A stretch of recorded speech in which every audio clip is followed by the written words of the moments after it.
শোন, আমার ভাত রেডি করছিলাম, মেনু তো দেখাতে ভুলেই গিয়েছি। তো ভাবলাম চলো মেনুটা শেয়ার করে দিই। এমন কিছু স্পেশাল নয়, তবু ভালো লাগে শেয়ার করতে। এখানে যেহেতু দুবেলার ভাত একসঙ্গে করি, তাই ভাতটা, রাতের ভাতটা আগে একটু সরিয়ে নিই, নাহলে সুবিধা হয়। আর এখানে যেটুকু লাগবে আর থাকবে একটুখানি হয়তো। ভাতটা একটু বেশি করি, কারণ এক এক সময় না হাজব্যান্ড তাড়াতাড়ি চলে আসে, খিদে পেয়ে যায়, যদি রুটি করার সময় না থাকে তাহলে একটু ভাত খেয়ে নেয়। আর এখানে আজকে আলু কুমড়ো সিদ্ধ করেছি, একটু কাঁচা লঙ্কা তেল দিয়ে মাখবো। তেল দিয়ে নিয়েছি, মেয়ে যেহেতু কাঁচা লঙ্কা খাবে না, তাই ওটা সরিয়ে তারপরে আমি কাঁচা লঙ্কা মাখবো। আচ্ছা, আর এই সিদ্ধ ভাতে খাওয়ার জন্য একটু ডিম সিদ্ধ আছে। আর আজকে করেছি চিংড়ি মাছ, একটু বড় বড় সাইজেরই চিংড়ি ছিল বেশ।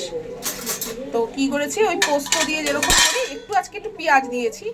ভেবেছিলাম একটু দুধ দেবো, কিন্তু আমার না মাথা দেখে জানি না কেন একদম বেরিয়ে গিয়েছিল যে দুধ দিলে আর টেস্ট, মানে নারকেলের দুধ তো ছিল না, কিন্তু এমনি দুধ দিয়ে অনেক সময় ভালোই হয়, তো করলে ভালো হতো, আর করা হয়নি। যাক, এটাই। আমার মেয়ে চিংড়ি মাছ খেতে ভীষণ, চিংড়ি খেতে ভীষণ ভালোবাসে, চিংড়ি তো আবার মাছ নয়, যাই হোক। আর শশা, এখন গরমকাল, শশা তো থাকতেই হবে। আর এখনও আমাদের সেই গন্ধরাজ লেবু আমরা শেষ করে উঠতে পারিনি, এখনও চলছে। ব্যাস, এটাই মেনু আজকে। চলো এবার মেয়েকে খাওয়াবো, তারপর আমি খাওয়া দাওয়া করবো। টাটা।